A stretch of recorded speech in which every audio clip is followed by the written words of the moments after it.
네, 여호와를 경외하였으므로라는 제목으로 하나님의 말씀 증거하도록 하겠습니다.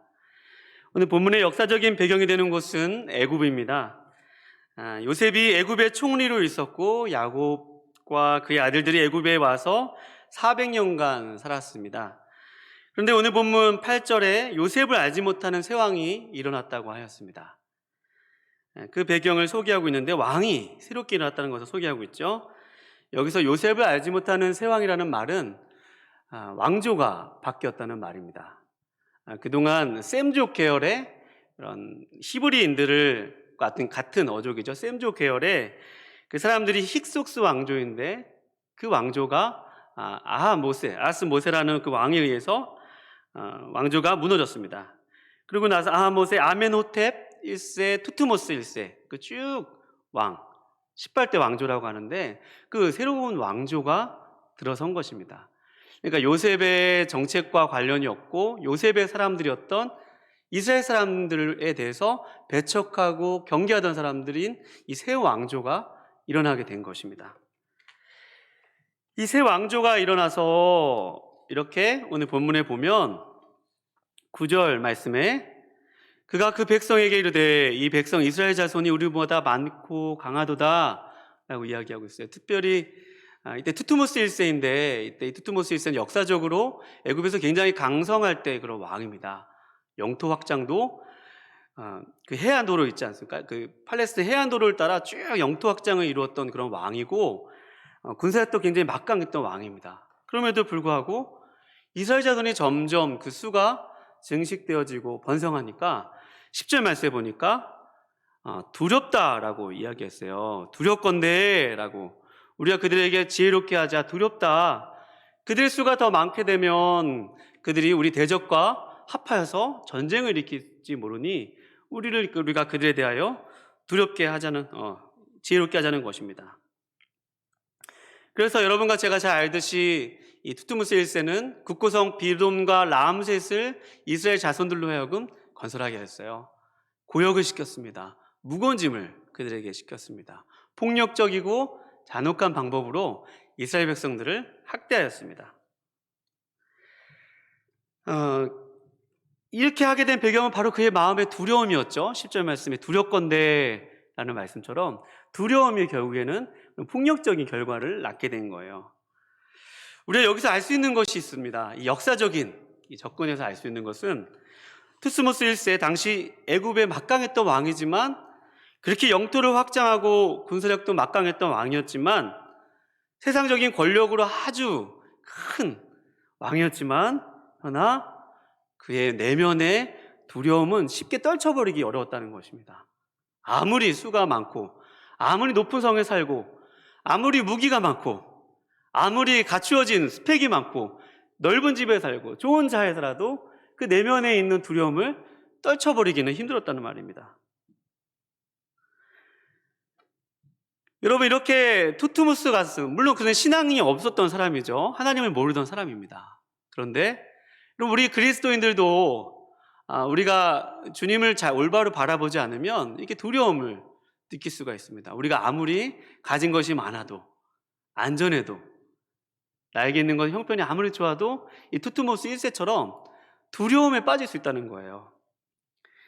그러나 여러분 이사야서 40장 10절 말씀에 보면 이런 말씀이 있죠. 두려워 말라 내가 너와 함께함이라. 놀라지 말라 나는 내 하나님 됨이라. 내가 너를 굳세게 하리라. 내가 참으로 너를 도와주리라.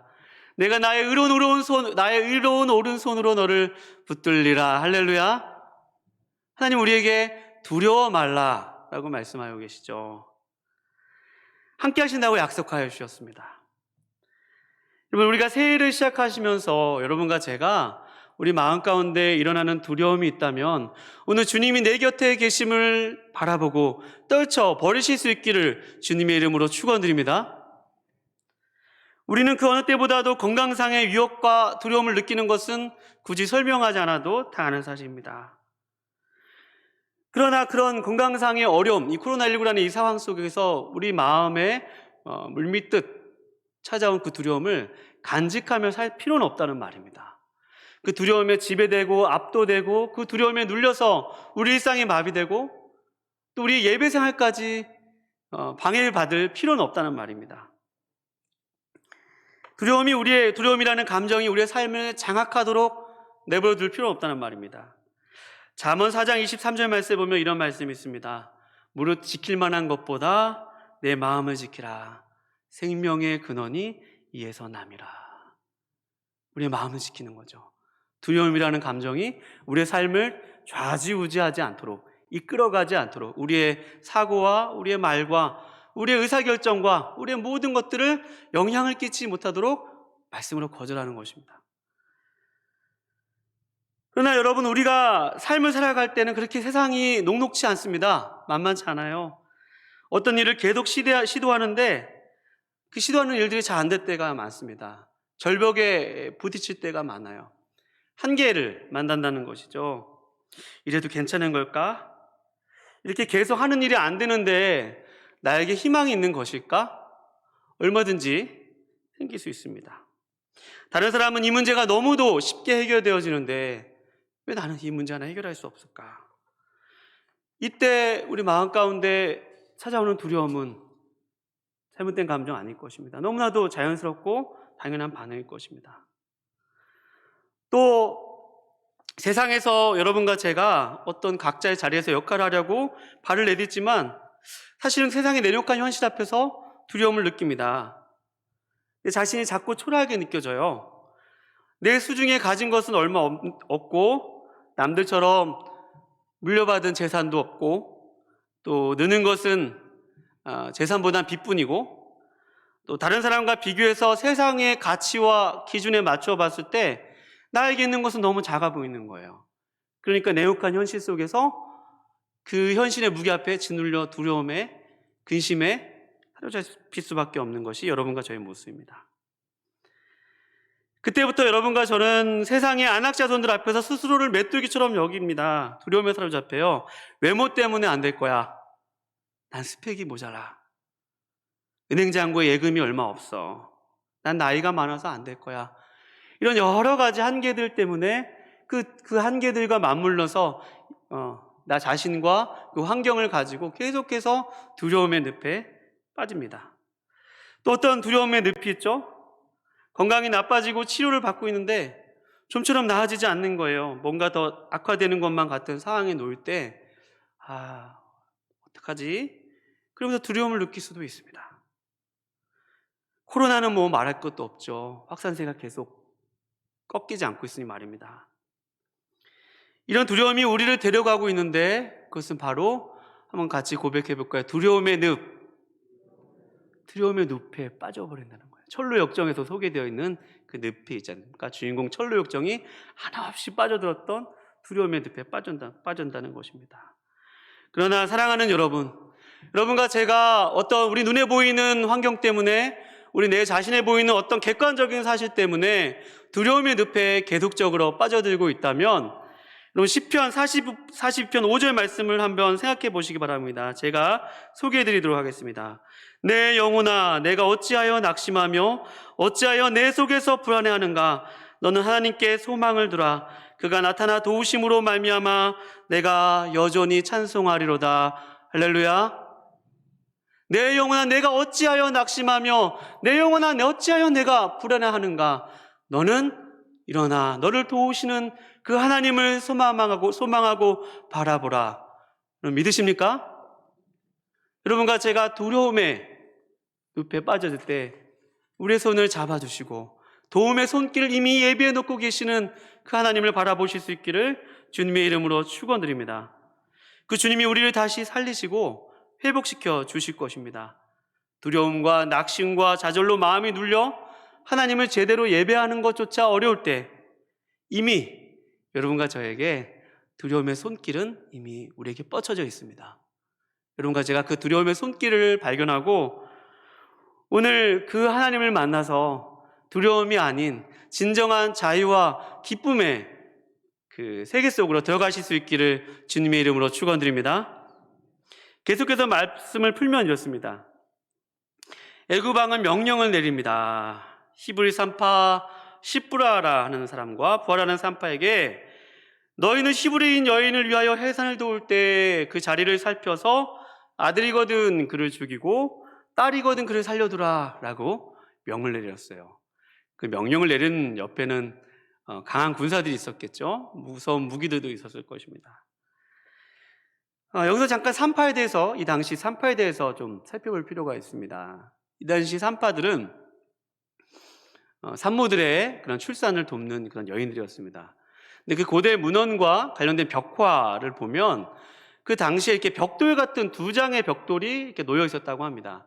그 사이에도 저도 정확하게 상상은 안 되는데, 그래서 거기서 이 산모가 웅크리고 있으면 산파가 거기서 아기를 받아서 그 벽돌 위에 올려놓고, 또 아니면 자기 한 손으로 아기를 안고 탯줄을 잘랐다고 합니다.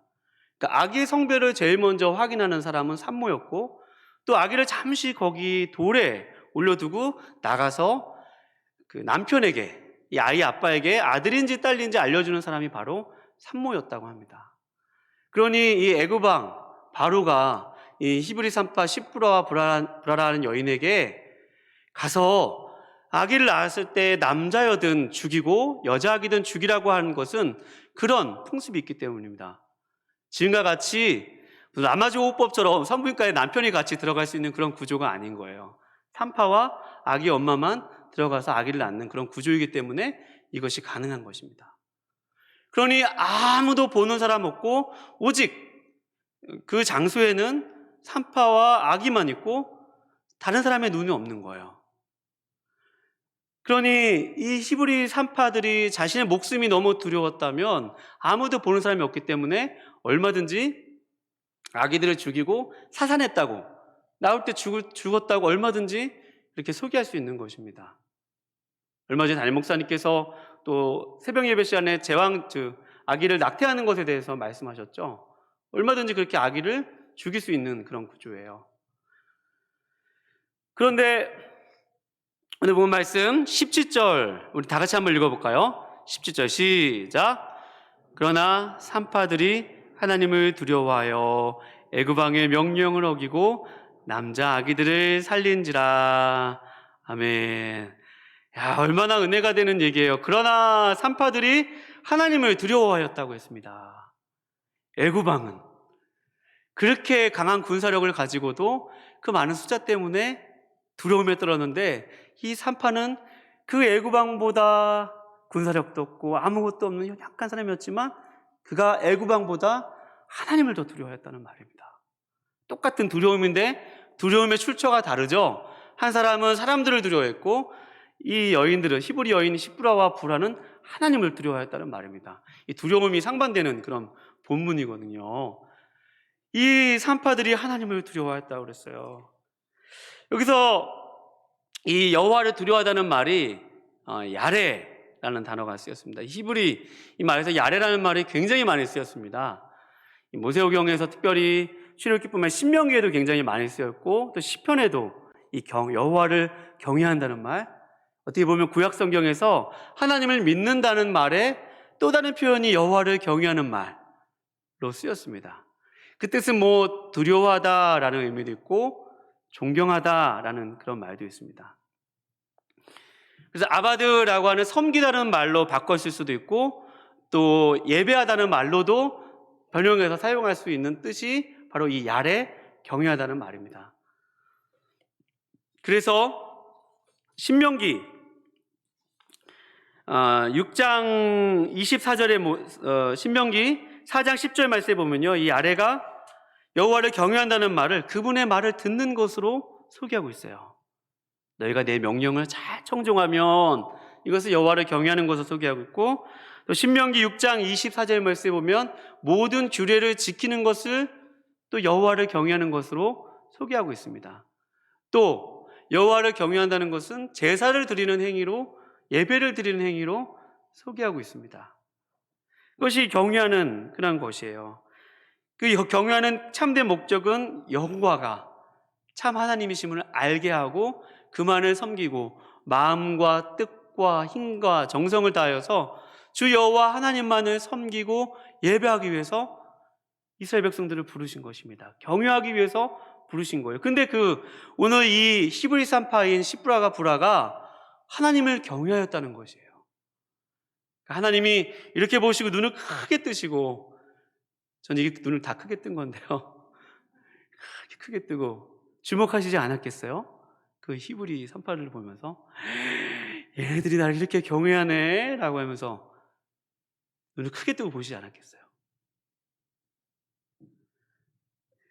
히브리 3파들이 그렇게 하나님을 경외할 때 그 마음속에 이 경외한다는 말은 또 창조주 하나님으로서 다른 모든 피조물과 구별되는 거룩성에 대해서 두려워하는 그런 마음도 있습니다. 또 이 경외한다는 말은 그 두려움뿐만 아니라 하나님을 사랑하고 하나님을 신뢰하고 의뢰하는 그런 마음이 동전의 양면처럼 동시에 일어난다는 말이에요. 그러니까 하나님은 두려워서 벌벌벌 떠는 그런 뿐만이 아니라 우리 마음 가운데 야, 하나님 참 좋으신 분이시네. 하나님 참 믿을 만한 분이시네. 하나님이 가장 나에게 즐거운 분이시네. 나에게 가장 기쁜 분이시네. 라고 하는 그런 우리 마음 가운데 신앙의 기쁨도 더불어서 일어나는 것이 경외라는 말에 다 구약성경 전반에 흐르는 그런 내용이라는 사실입니다. 그러니 여러분, 이 히브리 산파들이 하나님을 경외하였다는 것은 아무리 이 애굽왕 바로가 서슬퍼런 칼날로 그들을 바라보고 있어도 그 여인들의 마음속에 있는 하나님을 사랑하는 마음, 하나님을 두려워하는 마음은 뺏을 수 없었다는 말입니다. 그러니 그가 그렇게 두려워하였다는 것이죠. 그런데 여러분 좀 더 말씀을 살펴보면 18절 말씀에 이런 말씀이 있어요. 애굽왕이 산파를 불러 그들에게 이르되 너희가 어찌하여 이같이 남자아기들을 살렸느냐 라고 얘기하고 있어요. 여러분, 우리가 세상에서 이 히브리 산파처럼 믿음으로 살고 믿음으로 작정해서 어떤 뭔가 처음으로 결단하면 만사 형통해야 되잖아요. 내가 지금까지 주일 성수 안 했는데, 내가 지금까지 교회 안 나왔는데, 내가 이제 뭔가 어떤 것들을 포기하고 예배 생활을 잘하기로 결단하고 또 주일 성수하는 직장에 들어가고 뭔가 믿음의 결단을 하면 그 다음부터 이렇게 쫙 시온의 도로가 열려야 되는데 그렇지 않을 수도 있다는 말입니다. 18절 말씀해 보면 불렀잖아요. 히브리 산파들이 그렇게 하나님을 경외하였다면 당장 히브리 이 애굽왕이 뭐 병에 걸려 죽든지 뭔가 이렇게 잘 풀려야 정상 아닙니까? 근데 히브리 산파들을 불렀어요. 도대체 너가 지금 무슨 일을 한 거냐? 왜 그들을 살려뒀느냐? 라고 하는 그런 굉장히 긴장감이 도는 그런 상황입니다. 그리고 여러분, 우리가 이를 통해서 알 수 있는 것이 있어요. 우리가 믿음으로 당장 산다고 해서 그 믿음에 대한 보상이 우리 현실 가운데 즉각적으로 일어나지 않을 수도 있다는 말입니다. 그런 걸 많이 경험하셨죠? 조금 더 한 가지를 더 결론 지으려면, 그런데 19절 말씀에 보면 산파가 바로에게 대답하여 히브리 여인은 애굽 여인과 같지 아니하고 건장하여 산파가 그들에게 이르기 전에 해산하였더이다 하며, 그러면서 20절 말씀 다 같이 한번 읽어볼까요? 시작. 그 백성은 번성하고 매우 강해지니라. 아멘. 여러분, 이거 얼마나 신나는 대목인지 몰라요. 지금 이 히브리 여인 이 산파들이 지금 사느냐 죽느냐 그 갈림길에 서 있는 거예요. 그런데 히브리 여인들이 하나님을 두려워했다고 했잖아요. 하나님을 경외하였다고 했잖아요. 그러니까 지금 이 애굽 왕이 두려운 것이 아니라 하나님을 더 두려워해서, 왕이시여, 히브리 여인들은 몸이 강하여서 이 산파가 도착하기 전에 혼자 애를 잘 출산합니다. 이게 뭐 거짓말 그런 얘기하는 것이 아니라 하나님을 더 두려워했기 때문에, 생명의 주인 대신 하나님을 두려워했기 때문에 이렇게 얘기한 거예요. 그랬더니 20절에 여호와께서, 하나님께서 그 산파들에게 은혜를 베푸시니, 하나님께서 그 산파들에게 은혜를 베푸시니, 하나님께서 그 산파들에게 은혜를 베푸시니. 사랑하는 여러분, 하나님께서 여러분과 제가 삶의 현장 속에서 당장 나에게 믿음으로 살았을 때 즉각적인 그러한 보상과 대가가 이루어지지 않을지라도 끝까지 하나님을 경외한다면 하나님이 우리 삶 가운데 은혜를 주실 줄로 믿습니다. 함께 하실 줄로 믿습니다. 근데 저는 이게 어느 게 먼저인지는 모르겠어요. 하나님의 은혜가 먼저인지 산파들이 믿음이 뭐가 먼저인지. 그래서 여러분, 믿음의 아주 중요한 원리가 여기 잘 녹아져 있다고 보는데요. 한번 제가 여러 번 강조했던 건데 한번 같이 고백해 볼까요? 믿음은 100% 하나님의 은혜이고 100% 사람의 순종이다. 처음부터까지 할까요? 믿음은 100% 하나님의 은혜이고 100% 사람의 순종이다. 시작. 은혜이고 100% 하나님의 순종이다. 아멘. 그리고 여러분, 하나님이 우리를 작정하시고 계획하신 은혜가 있어요. 또 우리 삶을 그분의 손으로 인도하시는 은혜가 있습니다. 실제로 이 수가 번식하는 거는요, 하나님이 창조의 질서에 의해서 번성하는 것도 있지만 이것은 언약에 기초한 것이거든요. 하나님이 아브라함에게 내 자손을 하늘의 별과 같이 하겠다고 약속하셨고 바다의 모래와 같이 하시겠다고 이미 약속하신 그 약속에 대한 성취입니다. 이것이 하나님의 은혜죠. 하나님의 주권입니다. 근데 이 하나님의 은혜와 주권이 한 축을 형성한다면 우리 인생 가운데 우리가 하나님의 그 은혜를 따라 그 힘의 강력히 역사하신 능력을 따라 우리가 힘을 다하여 수고하지 않으면, 노력하지 않으면, 우리가 순종하지 않으면, 하나님을 경외하지 않으면 우리 가운데 아무 일도 일어날 수 없다는 말입니다. 여러분 믿으십니까? 그러니 여러분, 믿음은 시작이 하나님이시지만 결과는 또 우리의 반응과 순종도 같이 가야 된다는 말이에요. 그러니까 믿음은 사과나무 아래서 입을 벌리고 가만히 사과 떨어지는 거 기다리는 것이 아니라 사과를 주신 하나님께 감사하고 열심히 노력하고 땀 흘려서 그 사과를 우리가 또 거두어야죠. 삶의 열매로.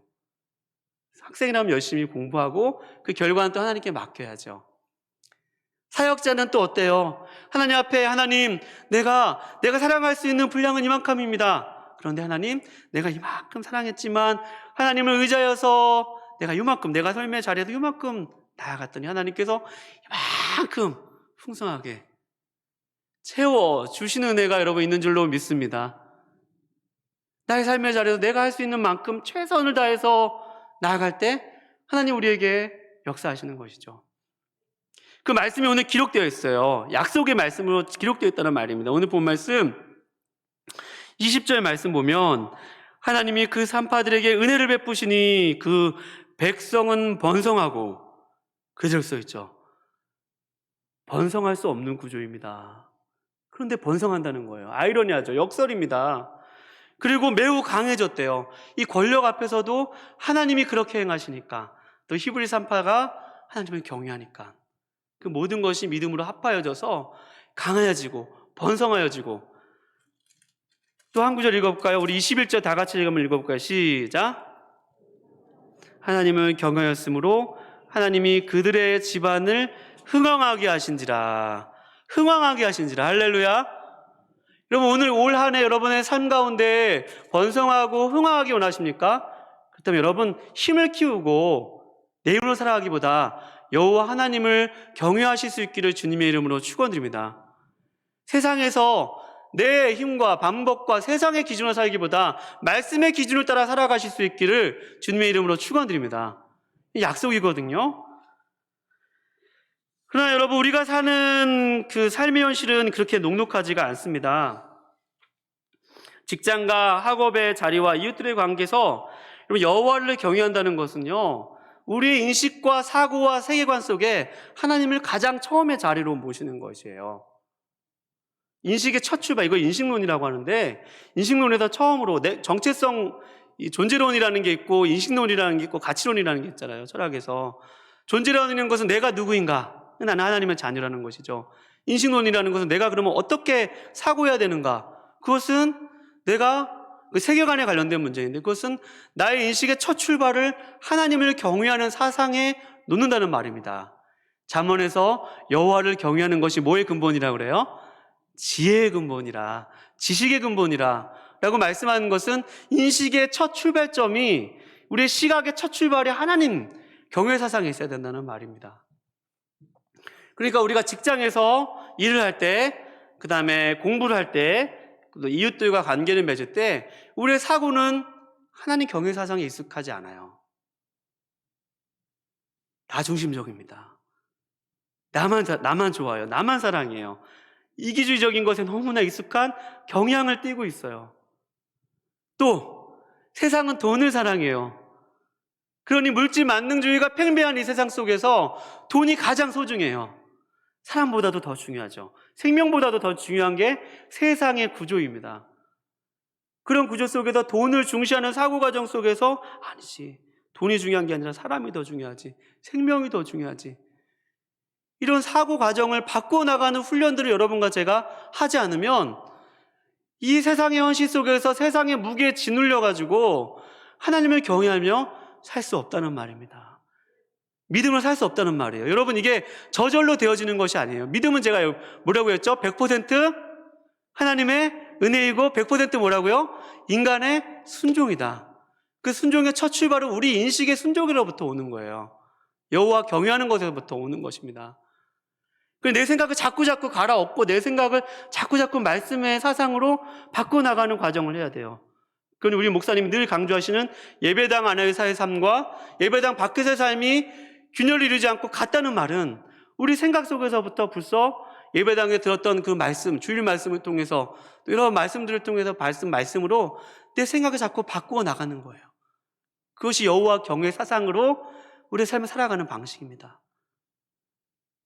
그러니 그런 세상 속에서 물질을 사용하는 것에 있어서 내가 더 이상 물질의 주인이 아니요 청지기가 되는 것이죠. 물질을 사용하는 것은 나 자신만을 위해서 물질을 부를 획득하고 축적하는 것이 아니라 나는 이것을 흘려보낼 사람이지. 쉬운 작업 아닙니다. 내 땀과 노력과 수고들은 어떻게 해서 모은 돈인데 이 돈이 어떤 돈인데 내가 직장에서 서름당하고 자식들 때문에 자녀 때문에 그만두지 못하고 모은 돈인데 내 돈이지. 아니에요, 여러분. 하나님의 돈입니다.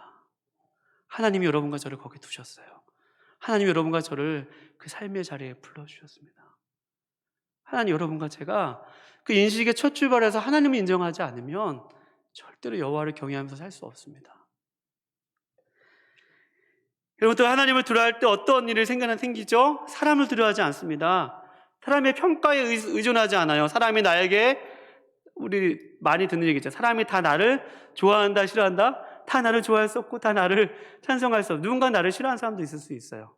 근데 다른 사람의 평가 기준과 다른 사람이 나를 바라보는 관점에 내가 거기에 맞춰서 사는 것이 아니라 하나님이 나를 어떻게 생각하시고 내가 하나님 안에서 누구인지, 내가 얼마나 귀한 존재인 줄 알아서 사람의 기준에 맞춰서 내가 살아가는 것이 아니라 하나님이 나를 바라보신 그 삶의 그 정체성의 기준으로 살아가는 것, 그것이 여러분 여호와 경외인 줄로 믿습니다.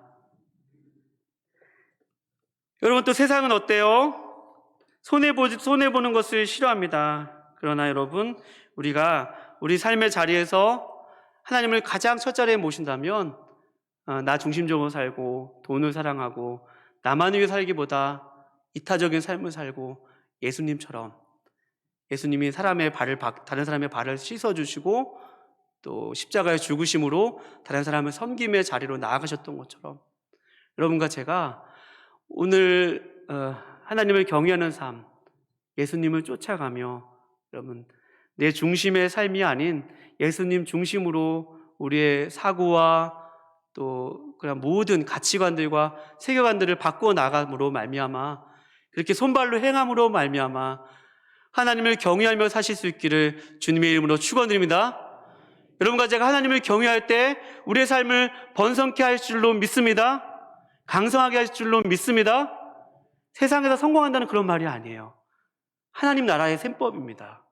30배, 60배, 100배는 세상의 가치 기준으로 30배, 60배, 100배가 아니라 마치 겨자씨가 자라서 큰 나무가 되는 그런 아주 배가의 열매가 하나님을 경외하고 지속적으로 우리 산파들처럼 지속적으로 하나님을 경외하는 여호와를 경외하였으므로 주시는 복이 여러분과 저의 삶의 자리에서 가득하게 임하시기를 주님의 이름으로 축원드립니다. 기도하시겠습니다.